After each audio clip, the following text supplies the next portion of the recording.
G'day, I'm Glenn Morris from the Smart Energy Lab, coming to you from a very rainy studio today.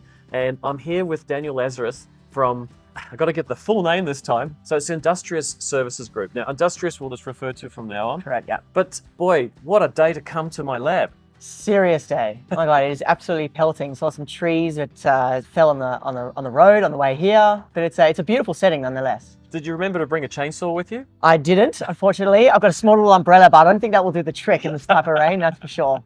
So no, but it's a beautiful area. It's amazing here. Cool. So apologies for the rain noise, but we'll just bear with it a little bit. It comes and goes, and it really is, we'll blame La Nina for this wonderful wetness we're getting. I think Sydney's had the best time with La Nina. Yes, I think we had the wettest year on record, to be honest. So it's not a great time to be a solar maintenance company in Sydney, that's for sure. But at least there's some sunshine around the country. So it's I hear a lot from installers in Melbourne, particularly saying we just can't get on the roof. It's honestly, it's not the greatest year, right? And it's creating a lot of pressure for everyone. But I'm sure we'll end soon. Yeah, we'll have to do indoor solar. Yeah, exactly. If only. If only. So, Daniel, how did you get involved with this business? Like, is it your company? It is my company. I co-founded it with a couple of directors. Yes. And we saw a bit of a gap in the market around the maintenance space. Between us, we've got decades of experience in the solar industry. And of course, the majority of that is all in the construction side of things, working for EPCs or as consultants, etc. in the past, over the last sort of decade or so. So you have a background already in solar industry. Correct. But you've moved into solar services, maintenance and... Correct. Yep. Correct. So my background was in the EPC space, as well as a couple of the other directors. Yep. And saw a gap in the market around the emphasis on construction. Yep. But then the gap around the post-commissioning process, or at least the maintenance process, really for the remainder of the life of the asset. Can I just ask you one thing? Sure. Some of my audience aren't fully acronym friendly. Oh, sorry. Yeah. And so EPC, what's that? Sorry. So EPC is engineering, procurement, construction. So really the companies that asset or solar owners would use to design and install their systems. Woohoo. It's really cranking up out there. Yeah, clearly. So EPC basically encompasses the full construction. Correct. Yeah.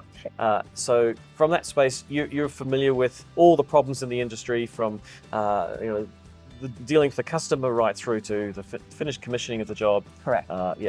And so what drove you to want to start Industrias? Well, I figured an enormous amount of time, energy, stress, money was being put from solar owners or companies themselves into analysing the return on investment, the environmental impacts, and everything around the solar asset itself, and enabling that to get constructed upon their roofs or roofs of multitude of their assets.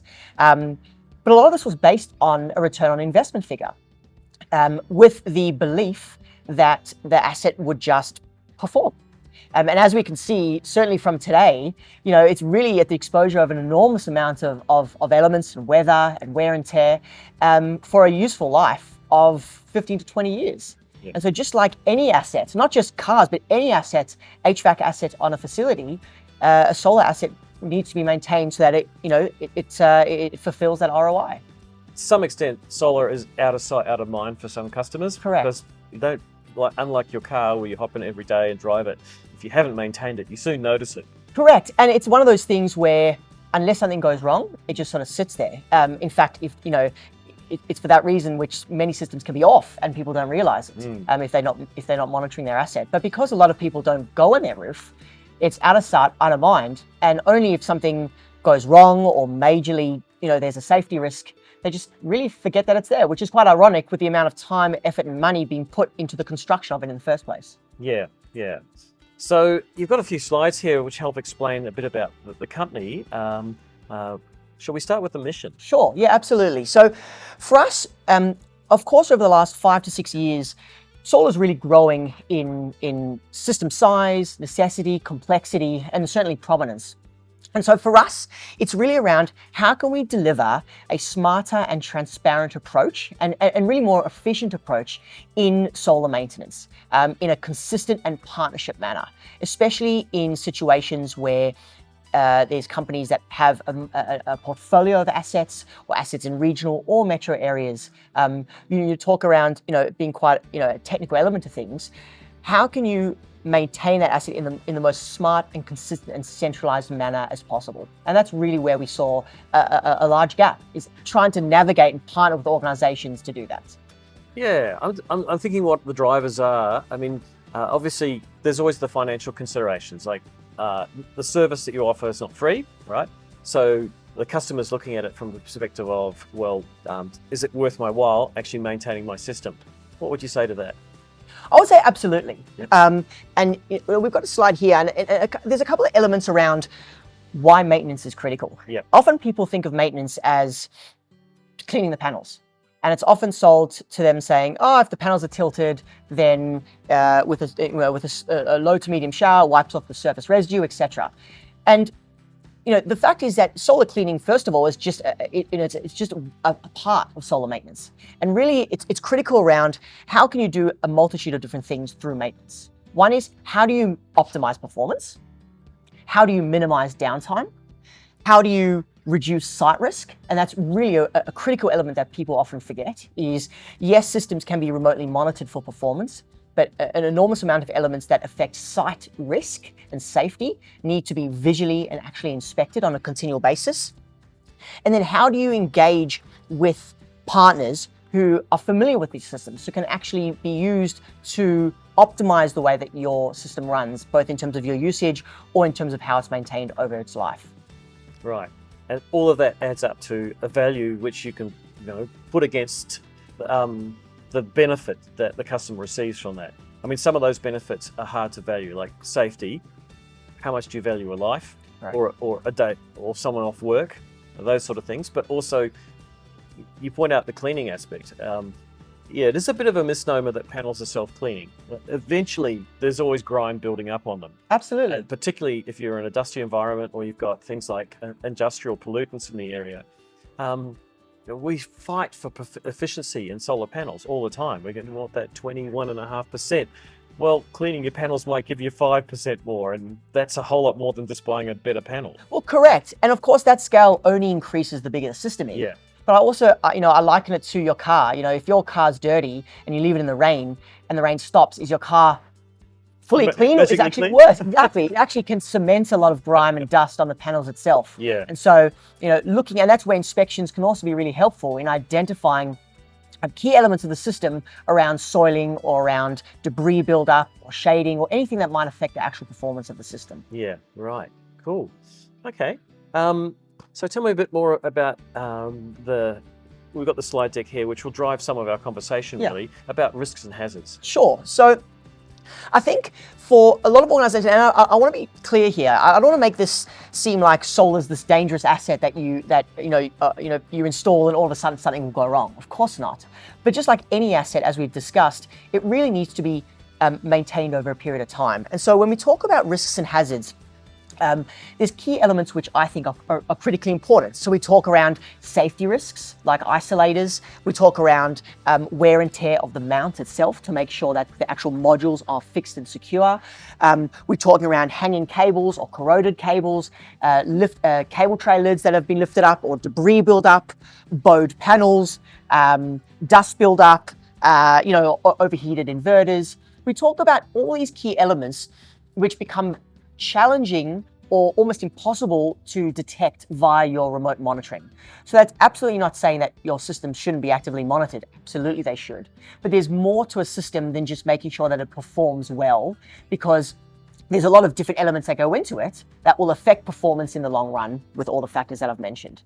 Yeah, I imagine also because the warranties on these products have a time, so you might have a 10-year warranty, a product warranty on the panels, and you might have a 5-year warranty on the inverters. You actually want to know there's a problem before the warranties run out. Absolutely. And that will be an enormous cost saving if you discover that you've actually got dud panels that are all falling apart. Correct. After 11 years. Yeah, absolutely. And then you need to have the resource that if something should happen, yeah, who can I call? Yeah. In many cases, the solar asset owner would call the installer. Yeah. And the installers are, it might have been a good system. First of all, the installer might not exist, of course, as we all know in this industry. And if they do, what's the priority then they might be giving to maintenance? Are there performance guarantees that they need to uphold? Yep. Or is it past a DLP, a defect liability period, or a performance guarantee period where they're not really incentivized financially or otherwise? You might not be a strategic client that has 1,000 sites that they might necessarily not want to put some attention into yourself from a service perspective, or the EPC themselves doesn't have the ability or resources to actually promptly provide the service. Yep. And so that's really where we can provide an enormous amount of value, both to asset owners, but also to developers and to EPCs, is to really be their maintenance arm to allow them to obtain the benefits that maintenance provides to their customers, of which there's many. In a way, you're kind of like test and tag for solar. We've some decades now realized that some appliances, home appliances or commercial appliances, eventually fail. They can fail unsafe, and certainly in a public environment, you need to ensure that safety by a regular inspection process. Correct. So, test and tagging solar. Absolutely. Absolutely. And it's a lot of what we do. It's everything from audits and health checks after system commissioning, Yep. to reactive fault remediation, Yep. to proactive inspections, panel cleaning, bird proofing, all the key elements that's really around system performance and system safety. Right, so you do add-ons like bird proofing after Correct. the event. Correct. You identified a problem. Correct, absolutely. So, a lot of those things is what we work towards, both in terms of our internal teams and our partners that I'm sure we'll go into in a second. But certainly those are the critical factors that we believe is really crucial. Yep. And being, again, that partner or that extension to really any party that we work with to allow them to service their customers. And there's some real key benefits that I think are often not being focused on that maintenance provides, even if we talk about EPCs, for example. Yeah. These organizations that sell solar. So for them, for their ability to improve maintenance allows their customers to be a lot happier. Yep. They are able to have a stickier client with a more strategic customer. Yep. Often when a system's built, there's no real reason to continually engage, Yep. and maintenance allows you to do that.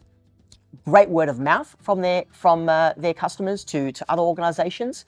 Upsell opportunities if the system needs to be replaced or built on, or battery retrofits, for example, or even to improve coverage. Yep. So their ability to then respond to tenders in regional areas are often won or lost on their ability to provide local support after the fact. As this industry starts to mature, you've got more mature organizations asking for maintenance, or asking for what's their plan after system installation. And we provide the ability for them to have a really coherent and valuable service that they can offer their customers. You just got me thinking, and I'm a little bit embarrassed to admit this. So 10 years installing solar with my company. We always provided an installation manual as required by the standards, and part of that is a maintenance schedule. So I always provided a maintenance schedule, and there's a recommendation for inspection at the 2-year mark on the system. In that 10 years, I've only had 2 customers ever come back to me for an inspection. Correct. Yeah. So I've since had customers come back to say things have failed, but they never actually got it checked within the warranty period. Correct. So in a way, they're kind of left hanging there, because we could have found that problem if we'd looked earlier. Correct. And it wasn't an installation problem; it was a warranty on the product. Yes. Yeah. Yeah. Correct. And there's a misnomer where, and I used to work for an EPC myself, where they often might have thought that maintenance would reduce the quality of your solution, or that you thought that might have been the perception, or because it's so competitive, there's a cost to it. Mm. But the fact is that the cost of maintenance is immaterial compared to the CapEx cost of the system itself. Mm. And so the best time for someone to offer and sell maintenance is during the sales process, when the stakeholders are engaged, when the budgets are set. It can be literally a tick box, but it will provide enormous benefits to themselves and to the solution over the period of the asset's life. Yeah, it's kind of like we care. Yeah, absolutely. Often people try to sell O&M down the fact, down the line. But if nothing's gone wrong with the system over the first couple of years, which with anything you buy, you'd hope it doesn't. Yeah. They would think, okay, well, no, it's fine. There's no moving parts, and nothing's ever going to go wrong, until something does, and then unfortunately it becomes all too late. Yeah. And so, our passion and our really urge for the industry is to be more forward thinking when it comes to maintenance and be on the front foot and talk to the customer at the front end, at the very beginning of the sales process, and not wait for after the DLP or after the maintenance period or performance guarantee period or for something to go wrong. I mean, many customers will buy an extended warranty. Correct. But in a way, you're offering a better service than just an extended warranty. Correct. Correct. And for all the benefits that I mentioned, as you know, the ability to continually engage your customers as well as annuity. Yeah. You know, we're talking about project bases where it's project after project after project. Yeah. But if you can engage with a customer with continual and scheduled maintenance over a period of time, that's really valuable for a lot of organizations and for customers themselves. Oh, cool. Now, you talked about partners. How does that work? Sure. So our central tenet, our key value is the ability to be a central partner to our customers. And that customer could be anyone, really. Our business model doesn't change.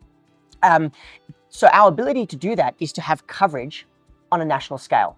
And we'll go into terms of how we fulfill that in a second, but we've spent the last 3 years developing a network of over 70 partners across the country and building. What do these partners consist of? So these partners are CEC accredited electricians and teams around, all around the country, metro and regional, who are both able and willing, I can't stress this enough, able and willing to, who are able to provide maintenance support for systems in their particular area, as well as having our own in-house team as well in certain areas. So our ability then to provide an approach where we can provide a centralized relationship with someone who has a portfolio of assets around the country becomes really powerful. And so it's just one person they need to speak to. A big gap and a big challenge and problem that we're addressing is whether it be for an EPC or for an end or for a system owner, they've got systems around the country. Who do they go to? How do they onboard? How do they know who's good, who isn't good? Do they have the teams available and the resources to coordinate all of that sort of stuff, to schedule all their contractors? You have varying levels of quality. You might have, we all know there, some contractors who write things on a pencil or something that use digital forms. And how do you control the quality and consistency of various of contractors and following them up and all the administration around the logistics and coordination to the on-site work, being a technical escalation, to ensure that work is fulfilled properly, and then compiling the report at the end. So do you provide a software platform for that process? Yes. So we've got what we call our job fulfillment process, which really provides the value that we have with our customers. And it starts with our proprietary job ticketing platform at the front end. So it allows customers to view all their site and system details in a digital format, and they're able to log tickets with us. That allows our ability to both inform specific participants or specific people on their sides on job statuses. So we provide them real time in terms of their job status. We're able to upload system details as well as the final reports. And we're able to communicate with them on the job level through our job ticketing platform. So it eliminates the need for constant emails back and forth.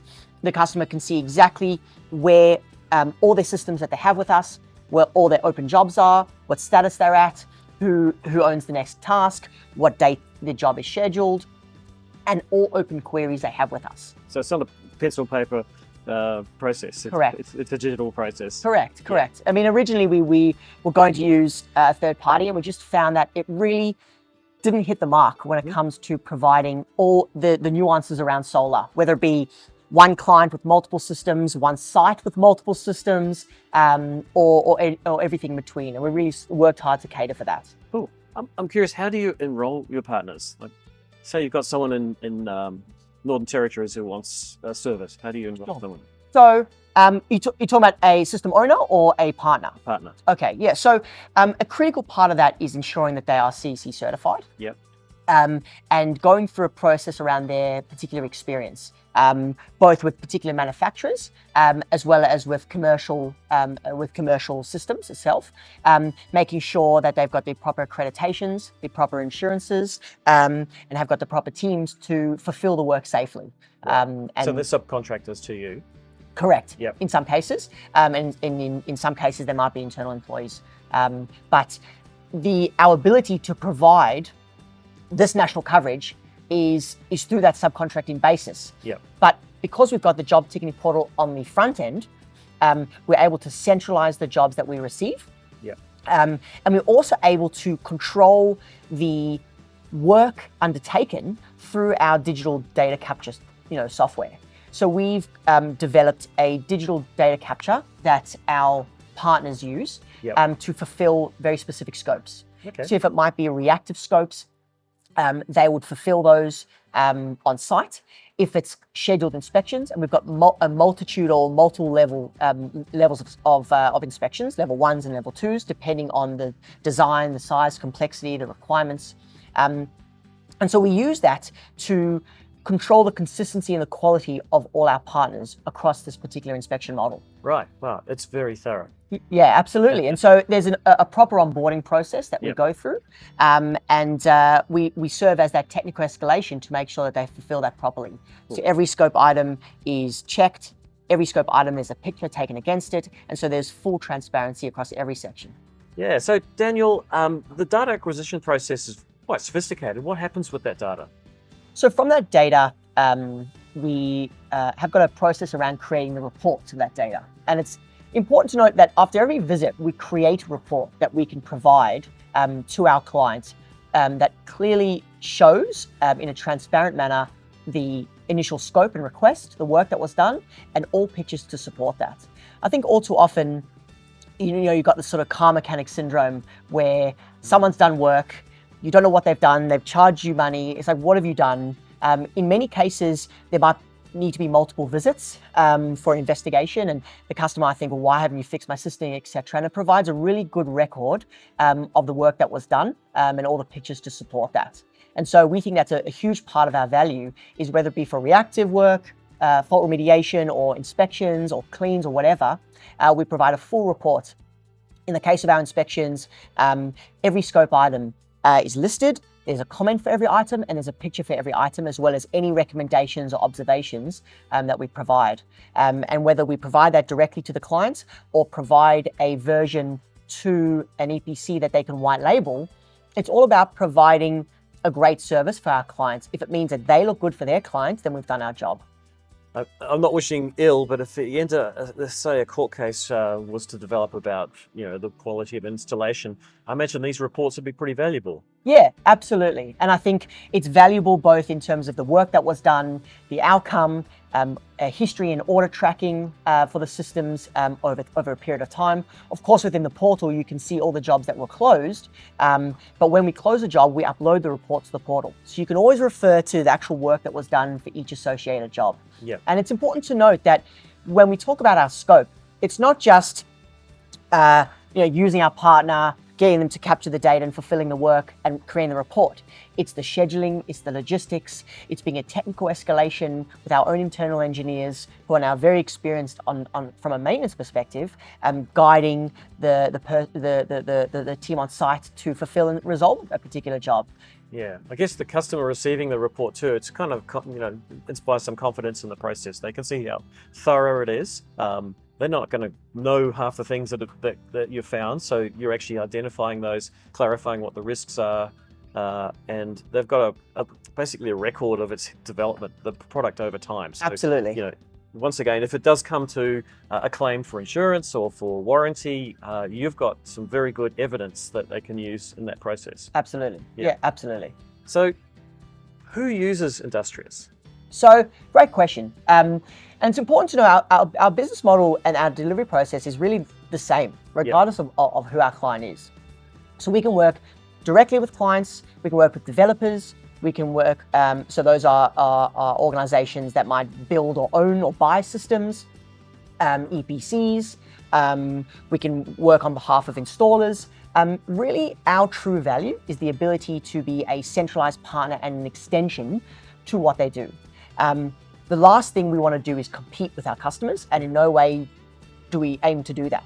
It's really about how can we be an extension to their existing internal maintenance teams to help them deliver a more efficient and effective service. And so that's why we've got our own scheduling resources, we've got our own engineers, and of course the software that we have to back it up to enable to really help them do that. We discussed the benefits on maintenance, Yeah. of course, at the beginning of this, but certainly their ability to help their resources is a huge part of it. So it might actually be the EPC who commissions you as part of the sale to provide that service, or it might be the customer at some point. Correct. Yeah. Correct. And we make it very clear that where our priorities lie, to make sure that there's no conflict of interest in that respect. So if we're working with an EPC, we make sure that we wouldn't go directly to that client, etc. And I know that can be a concern for a number of EPCs. Yep. And we make sure that that's very black and white. So there's no conflict of interest, and that has never occurred to date. From that side of things, we believe that we provide only a valuable service for that. Yep. And as I said, at the very beginning, it's also around providing them with collateral, with resources. We can attend tender meetings with, to support them with their maintenance submissions. We are able to work with their sales staff to help them sell maintenance. We can, it's not just around, provide us with a request and we'll do the work. It's really helping and engaging with them in terms of how can we help them, because in many cases they don't have the resources, they don't have the time to spend on refining their maintenance strategy. Construction is what they do and what they do well, and that's a big portion of their revenue and outlook for the success of their business. And so we want to be their hands and feet in order for them to do that. Right. Cool. Okay. What's next?